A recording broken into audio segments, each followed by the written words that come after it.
he's like, no such thing as overtraining. There's only such thing as under recovery. Yeah. And recovery has been such a huge thing for me. I believe in it so much.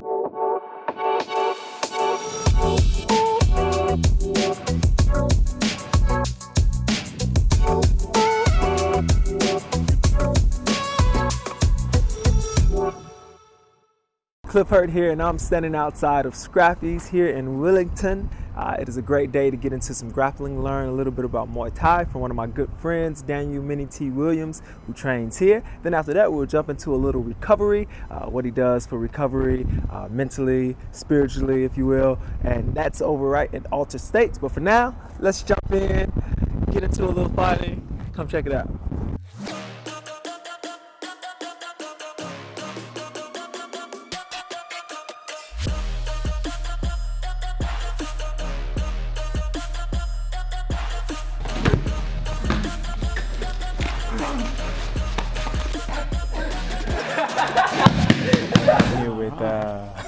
The legend. We got to meet in other circumstances, but I've kind of gotten to see a bit of both of your worlds now.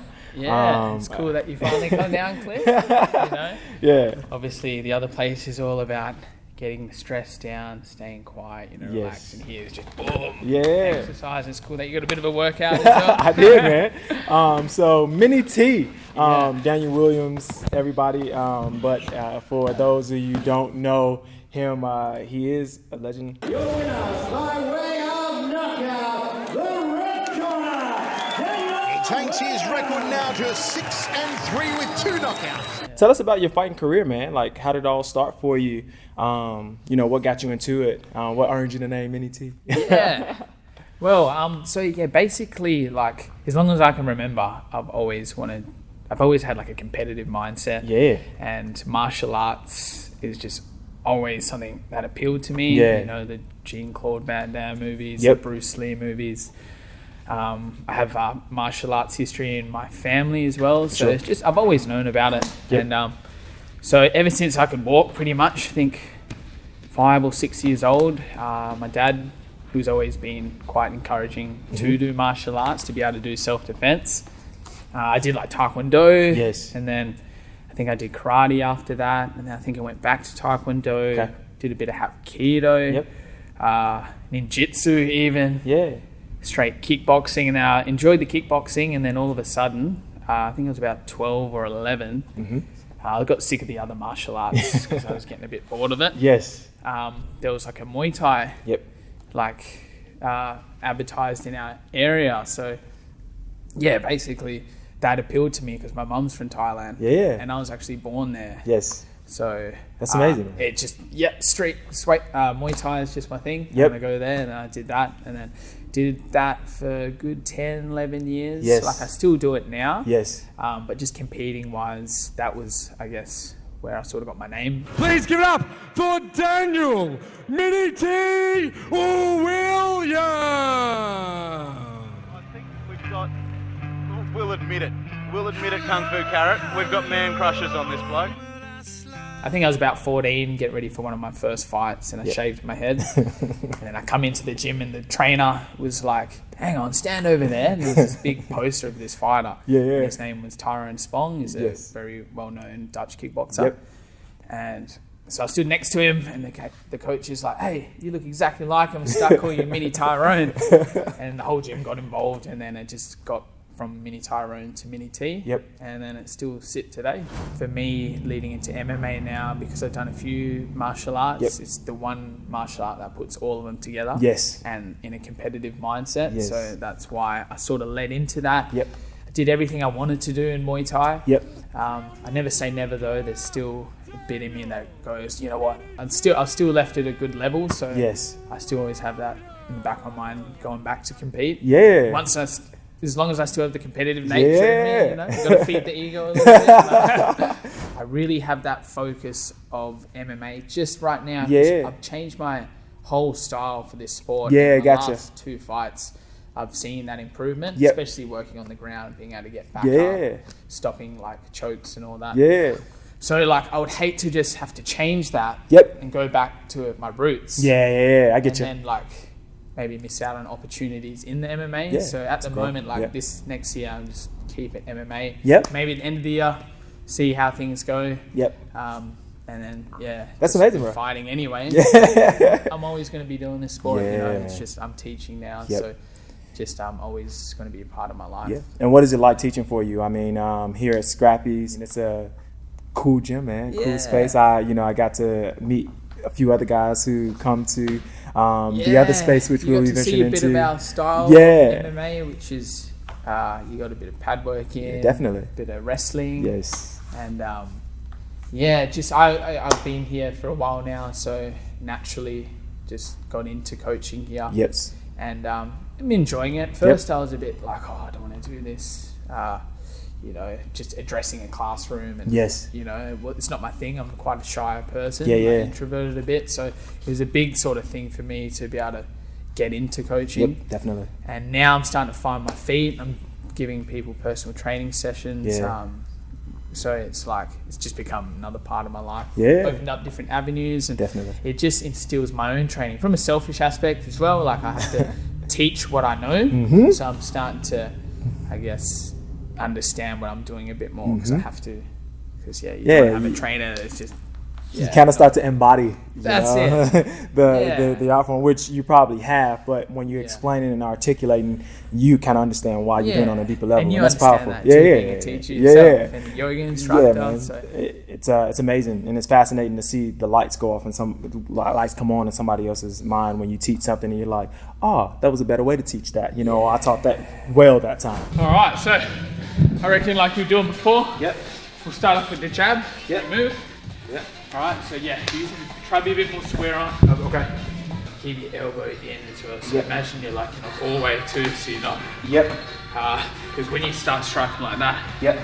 you're showing your opponent and you're leaving this one open. Yep. Gotcha. So keep it in. Yep. Sort of relax the shoulders. Yep. And then it's all from the hip. Yep. So when you step in, bang. Yep. You throw that cross out in the middle of the jab. Yep. You punch him about this part. Yep. And then you breathe. Gotcha. And whatever way it comes out, comes back. Yep. Gotcha. And then I keep my weight balanced instead of being like this way. Yep. Keep that elbow in. Yep. Yeah, there you go. So I'm just going to have this as a guide for you, okay? Yep. So I want you to just come straight out there better. Okay. Just think about, And breathe, remember to breathe out. Good. Oh, gotcha. Elbows in. Okay. Good. Nice. 1, 2. Up, top. Good. 1, 2. Up, top. Nice. Jab. Oh. Yeah, nice. But that's it, because everyone, right? Let's say in a self-defense thing, when someone's attacking you, a lot of people, they have that habit to swing out here. Yeah. So that's why learning to punch straight would save you Yep. so many times. Someone's attacking you, they're going to be coming in like this. You just bang, bang, Yeah. pop straight, Yeah. then run.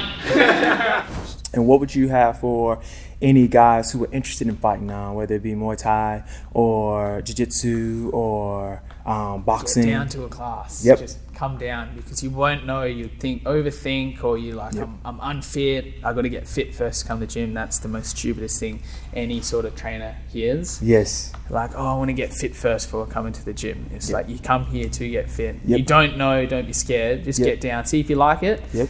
Don't be put off by your first session. Yes. Just come down for a couple of weeks, and then you know Yes. what you want to do. And especially with our gym, we got every martial art, because it is a mixed martial arts Yes. gym. Muay Thai, boxing, wrestling, jiu-jitsu. So you can actually come here and try Yes. different ones. Yeah. And then you can decide, hang on, I like that a bit Yep. more, I'll focus on that. Yep. Or I like all of them, I'm just going to keep doing all of them. Yep. So it's just a variety. That's pretty cool. Yeah. Yeah, that's awesome, And man. yeah, everyone's different. There's so many perspectives down here. We Yes. got like, policemen here, we got cleaners here, we Yeah. got just all walks of Yeah. life, ex-criminals in here. Like, it's just everyone, they come in here, we're all one. Yeah. And that's what you can expect. So the important thing starts off with the ground, you step. Yep. I stepped a bit of a 45 outside of his train tracks thing. So then I can send it all the way through. Yep. Right, so when I hit the pad, and I breathe as well. It's almost like I like stamp the cockroach, stamp the frog, bang. Because if I stand here, then I'm losing power, stopping my hip mobility. So when I kick, just kick, step in, throw that hip up. Do it to you now.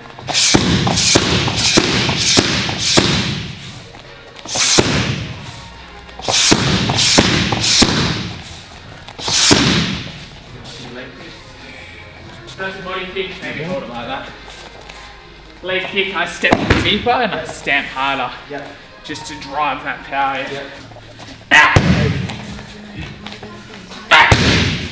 Alright, so your turn, okay? I don't know if you're going to hear anything. Just don't even think, step, and then get the foot up. Bang. Okay, so go again, now step a little bit closer. Good, and now your hands are like this, right? So you're trying to stay balanced that way. You're losing power there. Okay, leaving this open, so if you used to punch me. Gotcha. So, you now guard, you step. This one drops a bit, but then it comes straight back to my face. To make it easy, just keep it there. Gotcha. And then this one flows the other way. Gotcha. Imagine you're pulling a rope. And you got to pull that to turn your leg up. So it's like this motion, bang, bang. But this one stays here. So.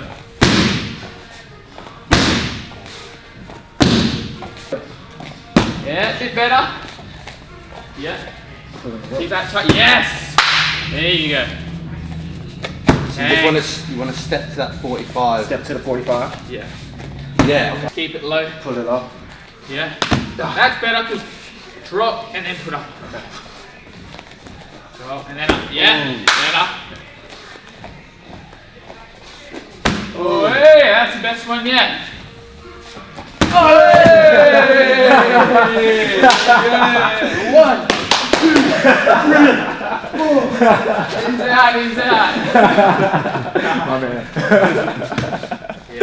All right. As you're coaching now, whether it be a life coach, spiritual coach, all of the above, that's really, really important. Who have been some of your most influential or inspirational coaches? Good question. Because obviously you're coaching now, and like you said, you wouldn't be. But you're a coach. You teach, but you're a coach. Yes, I mean that's like I've been lucky to be around really good coaches and mentors. Sort of bred me in to do what I want to do. So I mean, greatest mentor is my dad. He's just always encouraged me. And my mum. Dad and mum. Sorry, mum. Dad and mum. They just encourage me to do the best that I can do in anything I do. And when I was a kid, they would take me to training all the time. I would choose this, choose that. It's a bit of spoil there. And then my coaches, like a first coach, Grant Wilkie, led me into Muay Thai. That was the first, when we seen the fly here, I was doing all other martial arts. He led me into there. Oh, wow. And interesting character, sort of, bred me into traditional Muay Thai and the values there. And then Calsoc owner Darren, he's the one who organised all our fights, instilled the hardest training that I've had to sort of go through at the time. And as a young boy too, so he got our name out there. And he brought in coaches from around the world. We got Thai champions, Russian champions. So I got to train for Perth, especially. So lucky to get these high-level fighters at a young age to teach me different things. That's I can awesome. Pick and choose what I want. And then I got my third world title in Muay Thai, and then got a shot at the K1 kickboxing in Japan. Unsuccessful there, not really my style, and just not something I wish I took a bit more seriously, but another story there. And then finished my studies and then went into MMA because it's one of my bucket lists, something I've always wanted to do.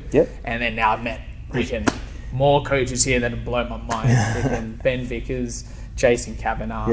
They just changed a lot of things about my game. And I created more opportunities and then forever thankful. So like you said, a coach is important. And that's all I've ever had. Like, I wish I could say, it was all... I don't wish I could say that actually, but like, fighting such an individual sport, you're in there in the ring yourself, but behind me is just all these people that have made sure I got there. I don't think I could have done certain things myself. And any young fighters you looking forward to coming out in the future? Any fighters you looking forward to seeing coming out of Australia? Or? So we've got Della, who's a UFC prospect. He's one of my training partners, the most successful fighter from our gym. He's had the most pro fights. Yep. Working in the kicks well. Oh, nice. He's out! Jack Della just put Aaron Bates to sleep. And that's guaranteed a spot in the UFC. That is insane. For a guy from Perth to be considered by the top promotion, the UFC, Yeah. he's on the right track. Yep. Because he's had like 8 or 9 knockouts in a row. Yes. And that's how hard it is to get into this Yeah, promotion. definitely. It's like the best of the best Yep. around the whole world. So he needed to win devastatingly 9 times in a row to Yep. get looked at. Yep. That's So crazy. for him to even be up there in the pecking order Yep. is just really lucky, and it just shows obviously his work rate and that, because he's in the gym the most. Yep. But also the team and the coaches around Yeah. him to get him there Yeah, as well. definitely. But yeah, so he hopefully he's the leader in that sort of thing, and Yeah. then we'll see there's a couple of young prospects and other fighters here that could make it. You know? Thanks, Dan. I appreciate that, man. No worries. Well, let's go ahead and head over to what you do for a little bit of recovery, which is the place where we met and had some of our deep conversations about travel and life. Floating. Yeah. Yeah. Obviously, you know, you got to, through hell for heaven, whatever, the balance, Yep. the yin and yang. So here we got to go meet the opposite. You can't always be working hard. Mm-hmm. And there's a little saying as well. Jace, one of my strength and conditioning coaches, said, he's like, no such thing as overtraining. There's only such thing as under recovery. Yeah. And recovery has been such a huge thing for me. I Yep. believe in it so much. So Yep. let's go check it out. Alter State Slope. Thank you. Sweet. Should have given you a... That's all right, bro. Yeah.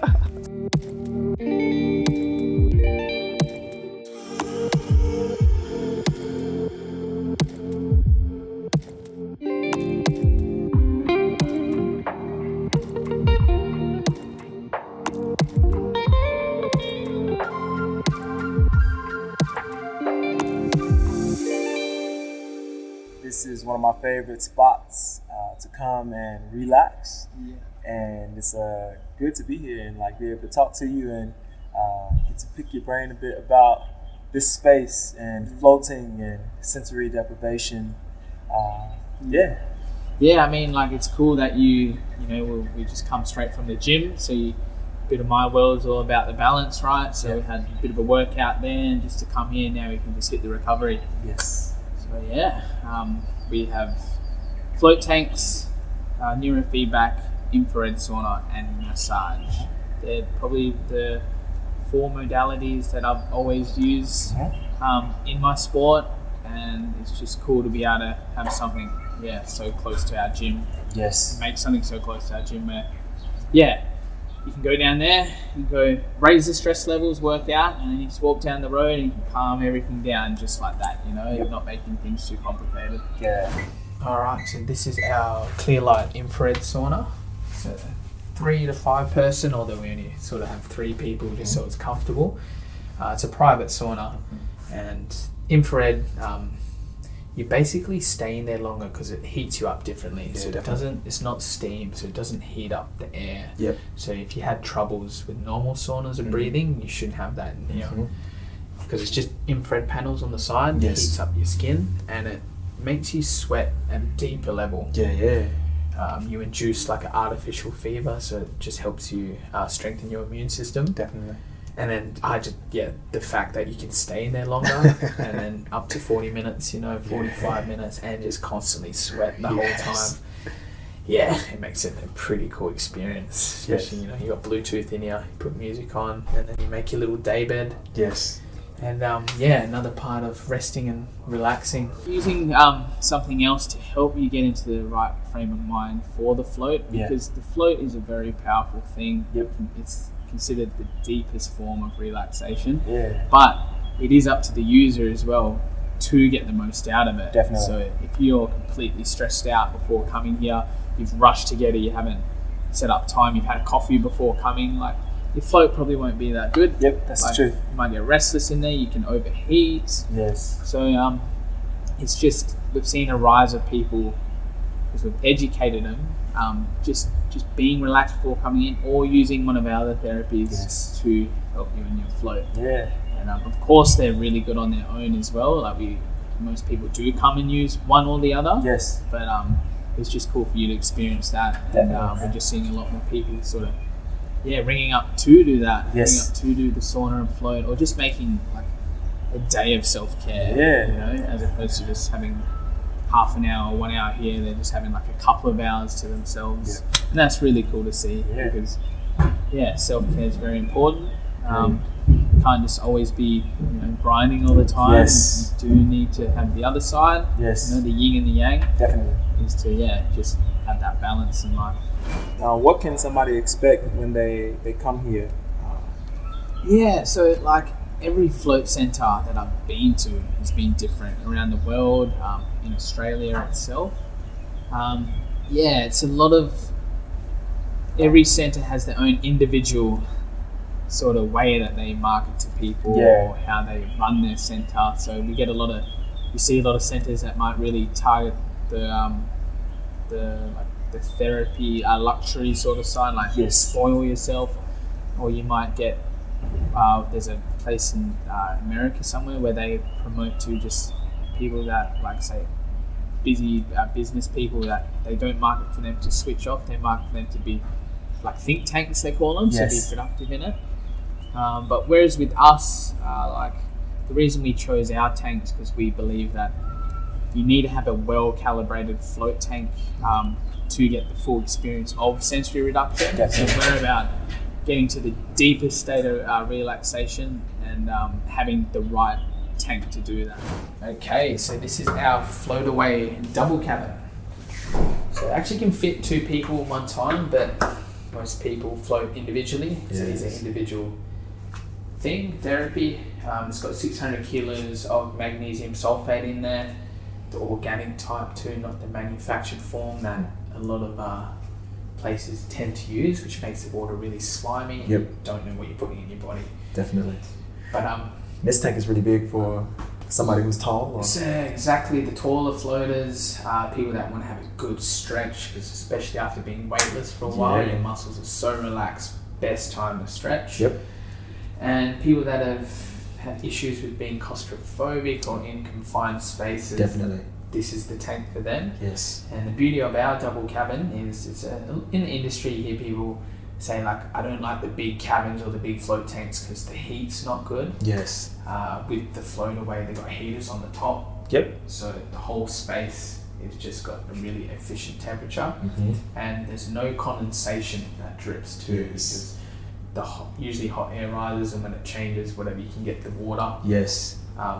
Condensating, and then you have a good float, and it's very salty water, right? And you have the best float, and then it drops in the high, and all of a sudden you go back to stress. But just real easy to use. It's only 11 inches of water, and you definitely float in there, and you should have no pressure on your muscles. And then I've spent a lot of time in here.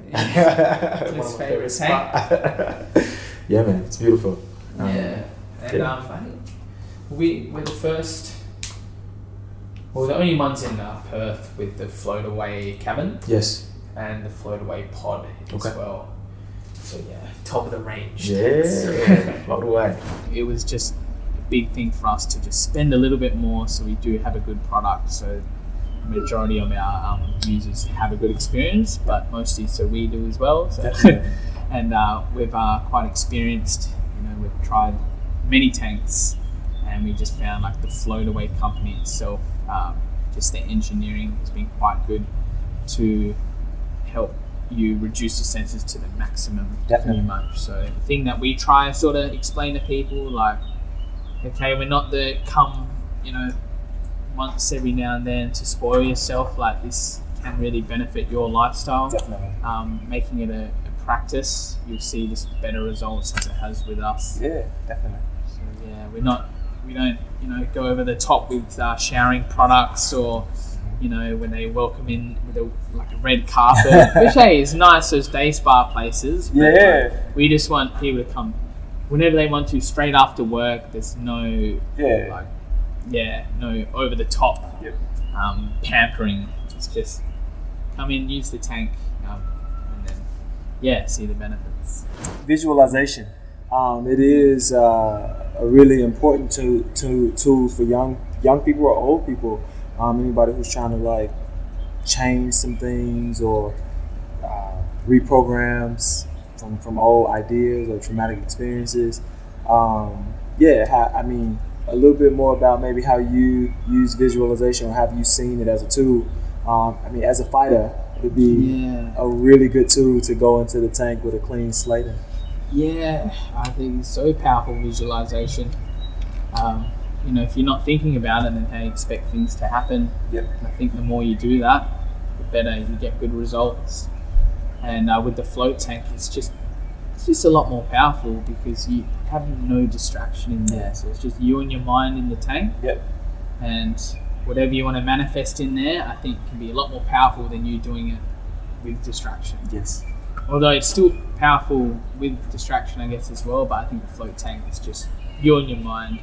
Whatever you think about now is going to be sitting in your mind. It's going to stay in there. Yep. And then for me, with my camps, I would visualize at the start, and then eventually I'll get into sort of like that theta state, meditation. And so I was like training in there as well as recovering and relaxing. And then I just felt awesome after. Confidence level would go up. And big thing with me, when I first started floating, I was very anxious, shy. Still am, but just to like an uncomfortable level. So being in like social settings, I would go bright red or just speak without thinking because I just nervous. You know? So floating is just the one thing that I do remember. Just one time, one of the best floats I had, I think it was my third float, maybe fourth. And after I went to the shops and I just had this awesome chat with the cash register lady. I never do that fast, man. In and out, keep quiet. Just, even as a kid growing up, like mum would have friends over, I'd hide in the room and she'd have to force me to get out to say hello to them. But I found there was a bit of growth there. Like, all right, okay, I felt confident. And then, maybe over time, it's just to be relaxed in situations which is I was stressed in. It just helped me change and grow as an individual. And you see that there's a study out now, a good one too, like a strong study for floating. There's a float lab in Tulsa, Institute of Brain Research. Dr. Justin Feinstein is sort of bringing out the latest research of floating, and he's studying just floating and anxiety. And what he found is one float did a better job than any antidepressant, any sort of medication out there on the market. Just for short term. But like, I mean, that's a natural approach. I think that's great. Pretty powerful to be able to have something you can do naturally without putting substances in your body. And then see changes in your life. So this is our other pod. This is the first pod that we got. So quite a common style float tank. We see that in many centres. The float away specifically, they tried to like emulate like a mother's womb. You know, you got your Epsom salts in there, you will float, and the user has complete control. You don't have to shut the door, they can hop out, hop in. We just try let everyone know that your first few times it's a practice. So get comfortable in there. If you're uncomfortable in one position, try something else. If you're getting a bit hot, step out, have a shower, hop back in. If your mind's racing, maybe turn the other way, because little changes like that can sort of prompt your mind and just help with the relaxation process. Definitely. Is it for you as well, Clif? Floating, because obviously your mindfulness you've always practiced a bit. Yeah, man. It's funny, you know, when we first met through the floating, I think I was just looking to be like more mindful, less anxious, and more aware. And not only like aware of what's going on around me, but just a little bit more self-aware so that I could be the best version of myself for those around me, for my yoga students too, right? Like, 'cause I think sometimes you get caught up in just doing, even in the movement meditation space. And so, yeah, man, I think for me, just really, I don't always come off as an anxious person, come off as a really carefree person. But from time to time, I get over-reflective. And that makes me anxious. Oh, what did I say? Did I say something wrong? Did I offend somebody with my assertiveness. You know, like, so I think everything has a shadow. And for me, it's always going back into reflection has always been a big piece of my life, my lifestyle, with journaling and just writing songs and all that kind of stuff. And so I think I started to like really notice a need to like really just turn off. And for me, it's been that, you know, like just dealing with that anxiousness, bringing down those stress levels. And you don't realize how stressed you are about something until you get into a tank and you're like, whoa, like that just it's not the tank, because you got no escape really. It's like there is no distraction now. You can't go to your phone, so you're forced to deal with things. And I'll tell you another story. The first ever tank we got about 8 years ago, the manufacturer actually came over and installed it for us. An interesting guy, and he was telling us a story how when he had a center in the 90s, he had a client come in halfway through a float, he heard screaming, and she just got her clothes on, ran out the center, and he's like, what the hell? What was that about? Tried to contact her, wouldn't respond, and then it was a few days later she called in just to let him know, sorry, what happened that day was something come up for me, and I didn't know how to deal with it, so it was a trauma that she's suppressed for many years. And at the start it was very confronting, but then after a few days it's like this whole weight was off her shoulder, and she had an injury that she had for age, like years, and then that was gone. So it's almost like it's an emotional something trapped in her was causing that injury, and now it was released. So I found that a very interesting story, because that environment, you're forced to deal with things, and it can be powerful in that sort of sense. I reckon it helped me over COVID. You know, like I said, you saw me 8-9 times, and or after COVID, but it was the lead up to that, and I reckon it's helped me with overcome some, you know, addictions of my own, and also like helped me to accept that there was some trauma to work through, and like actually go a little bit step further and see somebody. So like I reckon that is and it's cool you're able to recognize that as well. It's been a great day full of awesome experiences. I got to hang out with the Muay Thai champion, Danial Mini T. Williams, over at Scrappy's, and get some training in and see what it's like to be in the mind of a fighter. Then we transition into that other side, that balance, that yin and that yang of recovery here at Alta States, where he runs his business and has a few tanks for people of Perth to come and check it out, and get down and relax. And so it's been a great day full of awesome experiences. Hope you get to come down and join, maybe a little fight, a little grappling session, or for a float, some relaxation, whatever you need. Take care.